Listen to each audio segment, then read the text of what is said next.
Good morning to you. It is Saturday, March 15th at 12:03 a.m. A little bit ago, your Purdue Boilermakers were knocked out of the tournament by the University of Michigan. Michigan handled Purdue, throttled them, had a cruise. Purdue got thrashed, whatever you want to say. Pick a adjective, the way Purdue played, and you're probably going to be, if you're down on them like I am right now, or down on that game like I am, you're probably going to be pretty accurate. Purdue loses 86-68. A pretty thorough whipping. Michigan took Purdue out of their game completely. Michigan got right. They had their get right game versus Purdue, which is always bothers me when a team is struggling to find their feet, and then Purdue gives them all the will in the world. It's tough for me to watch, but Michigan was able to do what they wanted to. They didn't play an exceptionally good game. I think Michigan fans would say that wasn't an exceptionally good Michigan effort, and yet they just absolutely beat up on Purdue. I'll talk about where did I get my shirt? Is that what you want? Was that your next question? Yeah, well, homefieldapparel.com. That's where I got my shirt. It's got the old Pete, like a real Pete. None of that goofy modern Pete garbage. Enter boiled 25 at checkout. Get 15% off your first order. And when you're at Mackey Arena and you're frustrated because Purdue might have not played the best game, I think we could say that. Head towards the fire station. Maybe you'll have your hands in your pockets, a little chill in the air. You're contemplating. When you get to the fire station, you turn to the left. All of a sudden, those blue lights appear, and everything's going to be all right. You head in there and you talk to Adam. You talk to his staff and let them know how bothered you are about the game. And they'll say, sit right down here, old friend.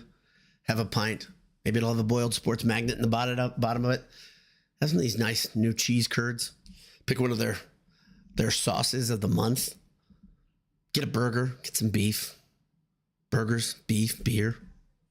That's AJ's by the fire station. EatAJ's.com.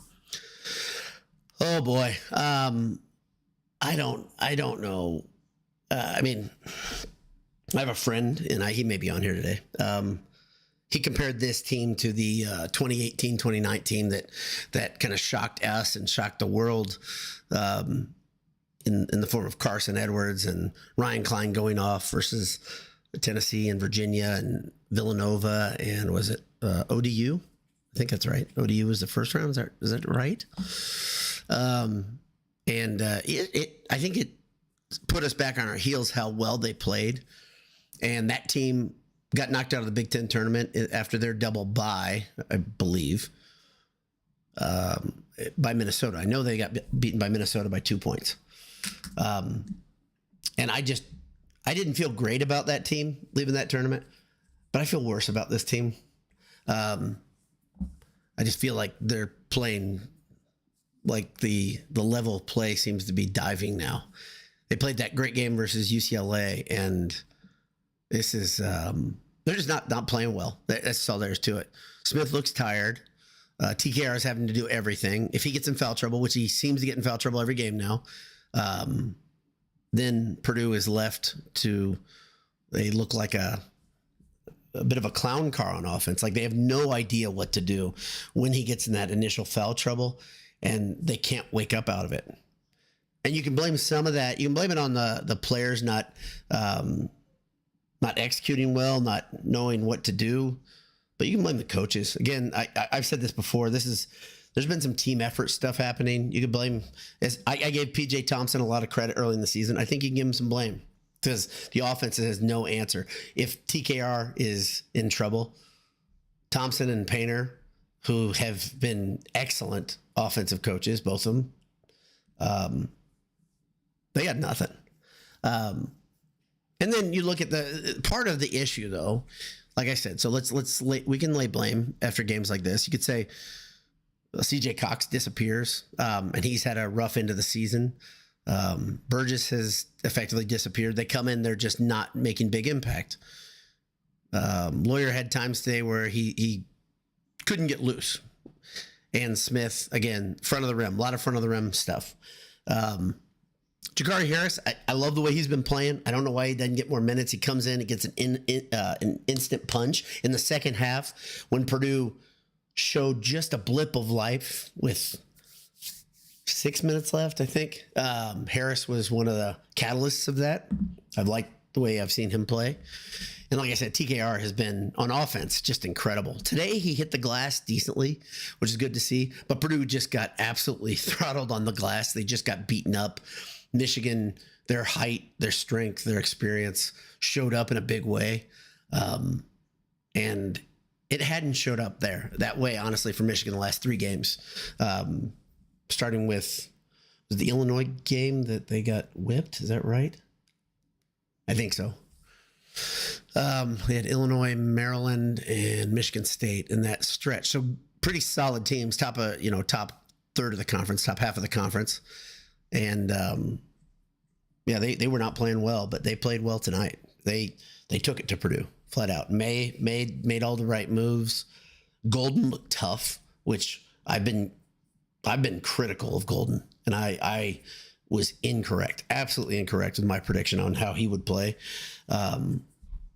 Early in the game, it looked like there might be a little bit of battle between Purdue's bigs and Golden, and it didn't matter. Michigan's guards took Purdue out of their game. So let's look at the stats real quickly. I don't know if there's much to dwell on. Purdue's record falls to 22-11 as they head into the tournament. Selection Sunday, of course, it's Saturday right now, so it's tomorrow. So we'll get to find out the news. Will Purdue be a 4 or 5? I think they are in the 5 line myself, but I know a lot of people disagree. Just the way it used to be, and I don't think it's this way as much anymore. It used to be the way a team finished the season really mattered. And the way Purdue finished this season is not good. Not good basketball. They're not playing well. They look like a team that's completely lost at times on offense and defense. I don't know how you could argue that, because they looked that way in stretches versus USC, where USC would flex out and get a 10-point lead twice, once in the first half, one in the second half. Tonight, Michigan just pushed Purdue around. TKR, 24 points. Didn't shoot as well as he's been shooting, 9 of 24, but Michigan's physicality took it out on him. Whenever I see Shitter playing well, it bothers me because I don't think he's a good basketball player. And he did enough when he was in there. All of Michigan's bigs, I'd say hats off to him, all of them. Caleb First, 4 points. 7 big boards, that's good. But he's not shooting much anymore. Doesn't have the confidence there. He got his shot blocked. He went up for a dunk, got it stuffed. Like I said, Cox, no points. 2 rebounds and an assist. Braden Smith, 12 points, 4 rebounds, 6 assists. Not many turnovers. Purdue only turned the ball 5 times, turned the ball over 5 times. But it was like Michigan kind of chose their poison. They weren't going to be they weren't going to really pressure Purdue up top, but then they just took everything away. Took everything away from Purdue. And I don't know. You can always snap out of it, and teams can find their rhythm in the tournament. And Purdue, they're not dead. They have basketball yet to be played. But my son did an analytical comparison, or he found an analytical comparison with what Purdue is offensively and defensively, and what teams historically in the last 15, 20 years, what their results have been in the tournament. It's using Bart Torvik. Oh, it's Torvik. But he did research internet. Torvik has the analogous teams, and there's a lot of round of 32 and round of 64 losses. And getting to the second weekend, like we've been talking about, you and I,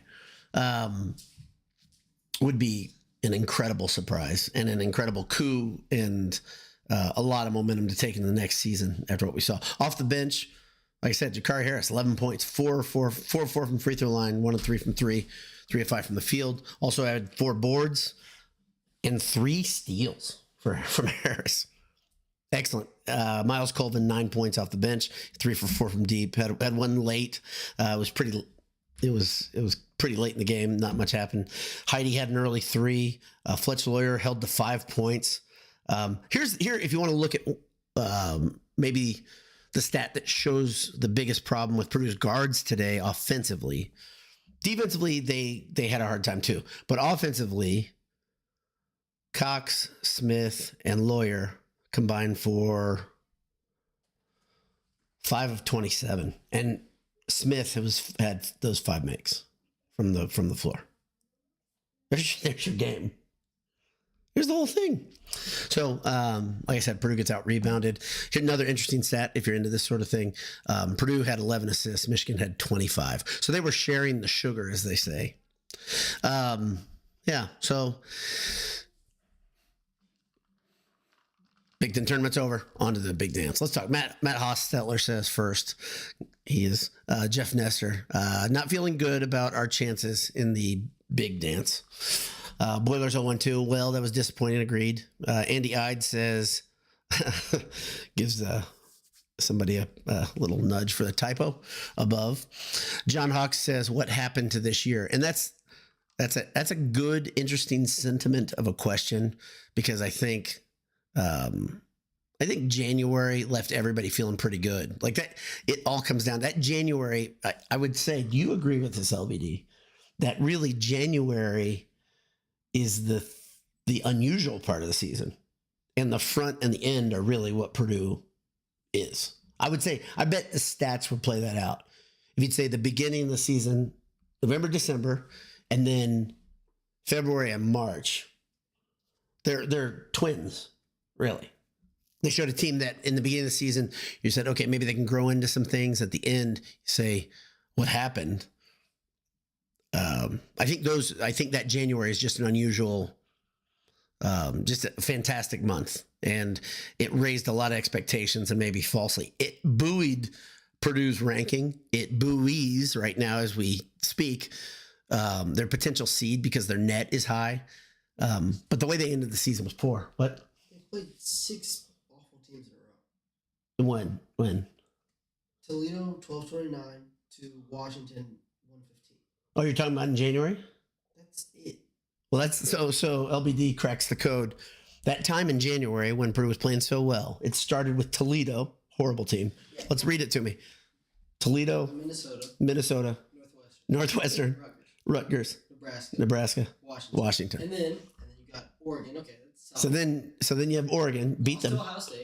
Lose to Ohio State. Beat Michigan badly. Okay, that's good. Beat Michigan badly. Yeah, IU, Iowa, USC.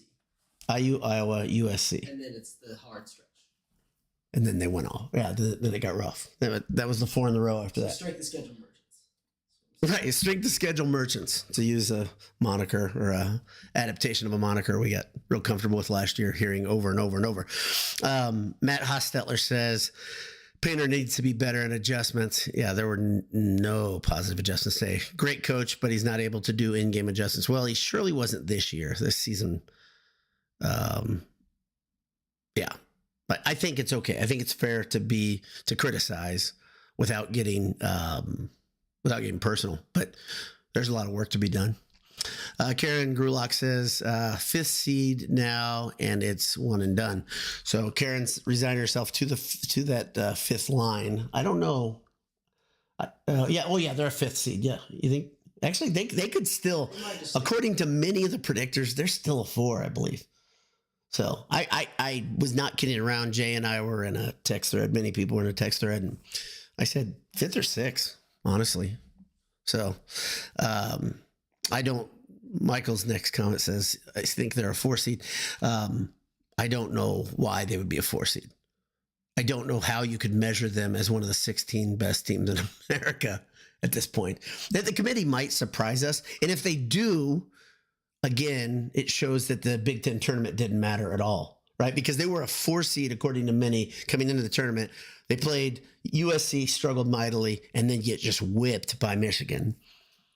And so that, again, my theorem is that the Big Ten tournament doesn't matter. If they are laying on the 4, Michael, that is because the Big Ten tournament doesn't matter. Jeff Nestor says, can we play all games in the NCAA tournament at Mackey? I think that you just have to ask. You're never going to have it happen unless you ask. So Michael says, where's the bench? The bench was good tonight. Ginch was good tonight. I mean, Jakari Harris was good off the bench, and Purdue got more out of him in a short amount of time than they have in many games where, I mean, they had club trill type numbers much of the season off the bench. So let's see. Matt Hostel says Painter is riding Smith and TK in the ground. Yeah. What was the number? Let's see that. Let's look at that real quick. The minute number. Braden Smith, he got a lot of rest tonight. Last night, 40 minutes. Tonight, 39. And I had that fun stat I was telling you where the average minutes were. Let's see. Yeah, he averaged 36 and a half this year so far. It's up from then. TKR averaged just over 30 minutes. Tonight, TKR has 35 minutes.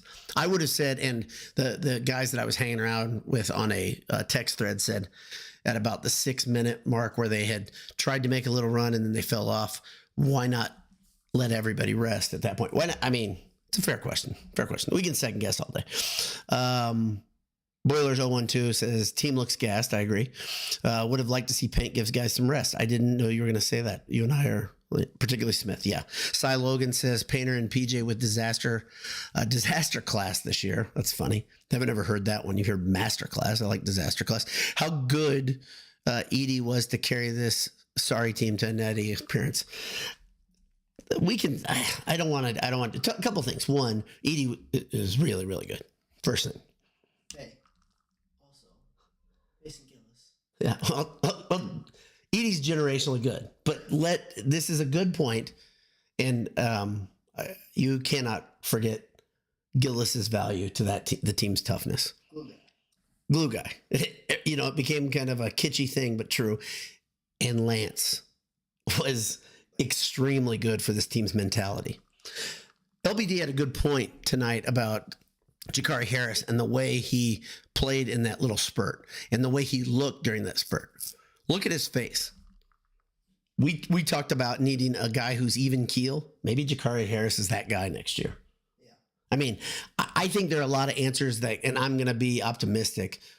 I think there are a lot of answers on this roster. I think a lot of guys can get a lot better, but Jakari Harris gives me a lot of hope. I think CJ Cox has hit that wall. It seems like the freshman wall thing is back, but it's tough. Let's see. Tripod says 5 field goals for our starting guards. You're describing the UConn game. I think UConn created a model for how to defend this team, and a lot of teams have been using that model. Okay. I'm going to give you, I think you could say, sure, there's some truth to that. UConn had absolute supermen on that roster. I mean, you have, how many pros? Is there 3 pros on that roster? Caravan is going to be a pro. Yeah, Caravan's going to be a pro. Castle, of course, is a pro. Castle, the other dude transferred in. The other guard, you had the kid from Rutgers who was always. That's not even who I was talking about. I was talking about, what's his name? Newton.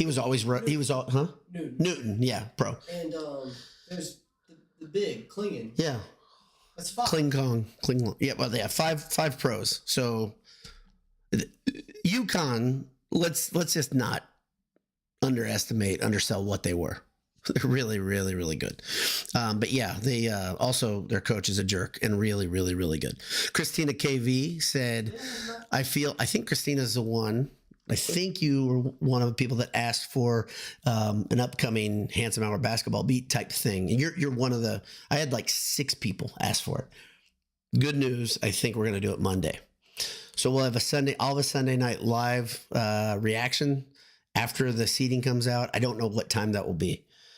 Live from AJ's. And UConn lost tonight. UConn lost tonight. Great. Oh, good.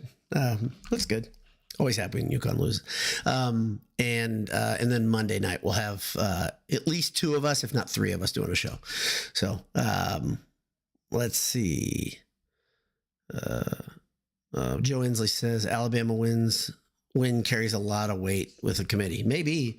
I mean, Alabama, I think it's probably over by now, was beating Kentucky by nearly 30 points. Oh, it's over now. Yeah. Okay. What's the final? 99-70. 99-70. Whipped them. Second half was. Yeah, Mir Ali says stop comparing this team to the 2019 Carson Klein team. Beyond Carson's historic run, that postseason, that team was elite defensively. Eastern, good point. Eifert, Harms, boy, that's a really good point. Freshman Travion and Wheeler, really good point. Really good point. And for the record, I did not. So I hope you're not saying that I was comparing them, but other people have done it, and I just do not buy into it at all. I would love to be proven wrong. I love happy surprises. And when I'm proven wrong, I come here and I tell you I'm wrong. I did it at the beginning of the show, if you want to go back the Wayback Machine. But that's absolutely good stuff right there. Their defense was awesome. How many shutdown defenders were on that team? I mean, my gosh. Like, think about that.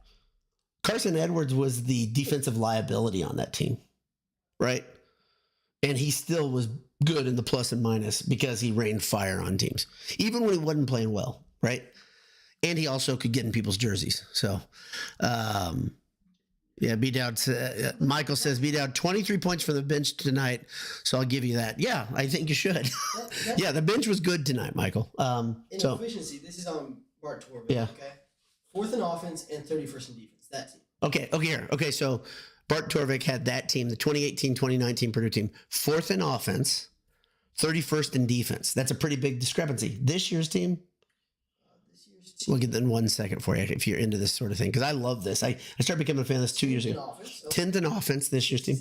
67th in defense. And I bet, boy, and think about how bad they were after January again, because we heard they were the worst team in America in 2-point defense.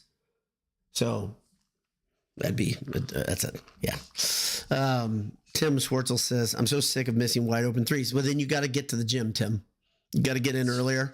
You got to put up more shots. Shooters got to shoot. Oh, you're not talking about yourself. You're talking about watching that. John Hawk says, I know you don't like to get too far ahead, but we need to hit the portal hard.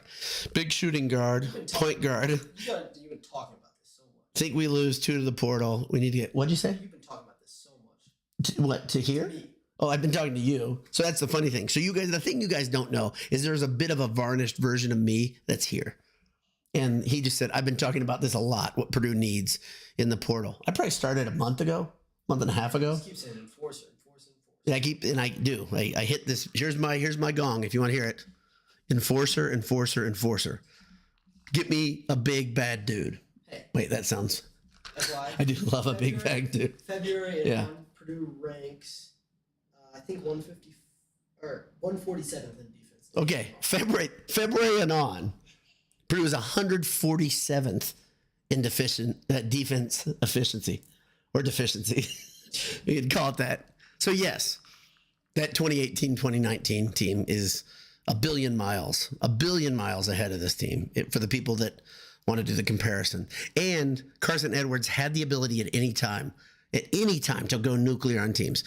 I know he didn't do it all the time, and I know he was frustrating and bad. He made, at times, when he was taking shots and not hitting anything, but he went for 34, 36, 36, and 40 earlier that season before getting to March. And at the beginning of March, he had back-to-back games, 23 and 25 points. And then he cooled. If you look at it, I went and just looked at this because I was curious. Then he cooled, but then he just went back up there, right? Also, one thing that dude had is big game mentality. Goodness gracious, he loved the big stage. And I don't know, is there a guy on the team this year that loves the big stage?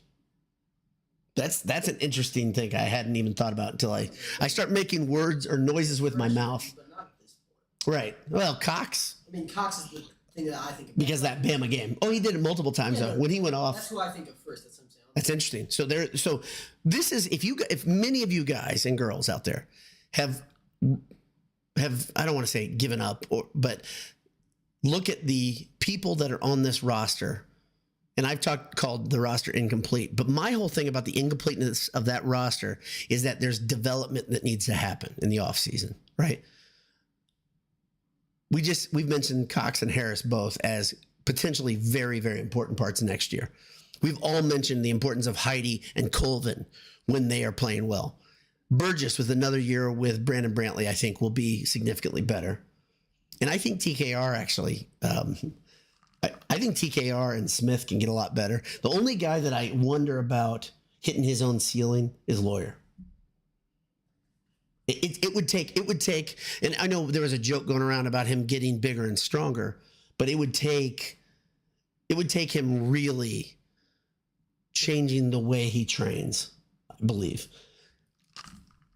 I'll also say, though, do you need him to do that? What you need him to do is change his lateral quickness more than anything. If you want to ask me on defense, I'd like to see some change. And I'd like to call Etwan Moore, between his freshman and sophomore year, his defensive overhaul was incredible. If we could get that type of jump from Lawyer, just defensively, he doesn't have to eat.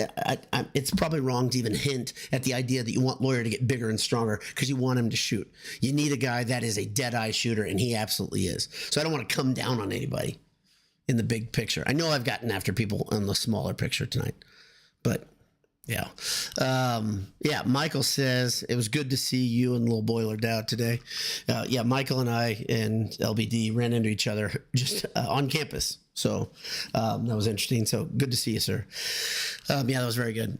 Christina KV says, yes, I asked for the basketball beat. So glad there will be a basketball beat. Thank you. It may not be titled the basketball beat, but the basketball beat title has been thrown around a little bit. Is it a handsome hour? Is it a basketball beat? It really depends on the time of year it's supposed to be and who's the host. And so I don't know who will host. That'll be, and then we'll probably decide what it is right before. We're cool like that. JL41 says Purdue drops a 60 to 62nd in defense efficiency. Going to need a great draw to make a Sweet 16. Yeah, the matchups are going to matter. Can you think of two teams on the lines that'd be an interesting assignment? If you look at the potential matchups where, who are the roads you want? I can tell you who I don't want, because there was a potential you could play BYU, right? They dropped to a 5. Huh? You're saying if they Dropped to a 5. Yeah. Well, BYU, did they win today? They lost. BYU lost today. So they're going to stay at 6. So we won't they won't get BYU. Yeah. It's likely. Okay, so the option. So Jay Daddy says Lawyer needs to be 6 men off the bench. I don't think he will be, but I think it'd be interesting. It'd be really interesting if Painter thought that would be best for the team. Because if you think about this, he did that to Travion Williams. Travion Williams is a 2-year starter, not a 3-year starter, I believe. I think that's right. And he brought him off the bench. I don't know if I know Paint loves Lawyer's on-court IQ. I know he sees a lot in Lawyer's ability to assess things and think through them and understand what's happening and kind of help Smith direct traffic. But that's an interesting idea if you say the comparison of Travion Williams, which I did, not you. So let's see. Jay Daddy says, who do you start in his place? I think there's many options who you start in his place. I think you could start. I think number one, get me that enforcer. That's the first thing. That's the first assignment. Okay. But Jacobson's getting a spot on this team. So I would say Jacobson probably would start alongside TKR to go get on the glass. That enforcer comes off the bench. Enforcer to be named later. Colvin. And I would seriously think about putting Jakari Harris there alongside Smith and not play Cox out of his position. That's just me. But I know that's there because of his defense. So because of Cox's defense. That's why he earned the role. But Purdue, here's what they need. Offense and defense right now. Yeah, so Track Dog Crow's Nest says, I want to see players that are sophomores now figure out how this thing jumps around, how they truly want to improve their game and contribute consistently. It tells me a lot about what some of these guys do in the offseason. I agree. Heidi's looked better recently. I think Heidi has looked better recently. I think Heidi at times, it's a roller coaster ride for him this season. But yeah, he's looked better recently. The guy has so much potential. And as my wife says, which is this, he's so good looking. Why can't he be a little more confident consistently? So, Cam, you've got an admirer who's a Purdue alum, lives here in Central Indiana. She's not alone, by the way. Matt Keller says offense has to be more creative. No doubt about it. Hopefully they draw something up for the tourney. Let's see. Quint Bessing says, if Painter wants Lawyer to be a shooter, then run an offense that makes him a shooter. Very Good point. He's a liability on defense and is absent from the offense for most of the game. There are times where it gets real quiet, and I don't think it's his fault. He obviously was more free last year when double teams were being drawn. Everybody was more free last year. The thing that's crazy that I think it's really impressive. If you want to say two guys, of course, that dealt with their new existence really well for much of the season. Of course, TKR and Smith had excellent seasons. It's not over. There's still fun to be had. Still got fun. Didn't maybe happen. Let's see. Trying to see if anybody. Lone Welcher has not had a comment read by me. Says, I was at the game tonight in Indy. Seemed like Heidi didn't play much in the second half. I agree. And we went with first the majority of the time, which didn't make sense to me. So perhaps they had first in there because of Michigan's size and their ability to rebound, and they needed somebody in there because Heidi's had that one game where he went crazy on the boards, but generally he's getting, huh? Did he have 9 and 11? He had 9, yeah, so he had 2. He had 2. He had 9, no, he had 11. He had 9 points, 11 rebounds. Oh, sorry, 9 points, 11. Okay. So he had 2 games that he was incredible on the glass, right? So he had USC, who's undersized, and UCLA, who's not undersized. Yeah, UCLA is not undersized, though. But he rebounded really well in those. Today, it didn't look like he was cleaning much glass early, right? I think that's fair. But first, the offense of the other side, where Purdue needed points, man, they couldn't buy buckets for big. Jeff Nestor says Waddell's the answer. Okay.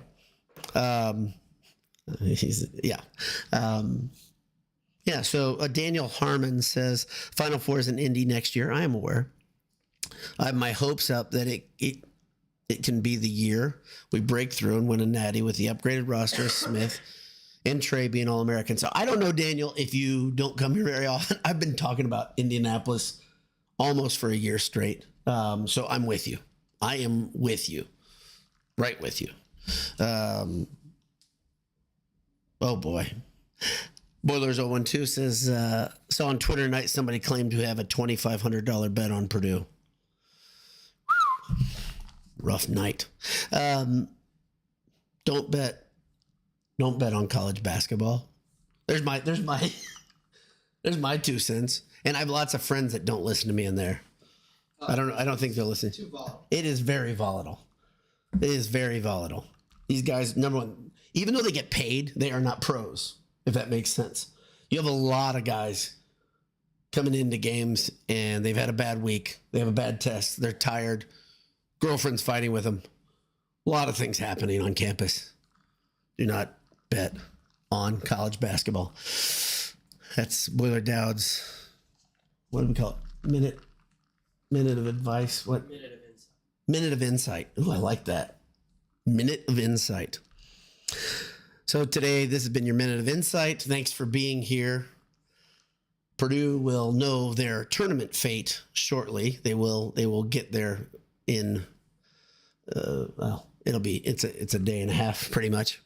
Thanks for tuning in. Thanks for being here and crying over our whatever we're going to call it. I don't want to use it, huh? Just crying over the loss. We're enjoying our time together and we're coping together. So hashtag cope harder. Have a great morning. Have a great Saturday. I think the weather is going to be lousy in central Indiana. I think a storm's coming through. So you can do like me. Put up some insulation in your garage. You'll enjoy it. And here, I've got one more pointer for you. Feeling stupid. Things not to do during tonight's Purdue game. I've got the answer for you. My entire family was working on transferring cell phones from one carrier to the next. And holy moly, it was a frustrating night. And that was worse. That made it so much worse. And I couldn't get on Twitter and enjoy the jocularity and hilarity because I had a phone that was disabled. So don't do that. Don't do the cell phone transfer while watching Purdue get their ass kicked. That's not much fun. So, but do keep your chin up. brighter days are ahead. There's no doubt, because that was a pretty dark one. Hammer down. Talk to you Sunday night. We'll see you.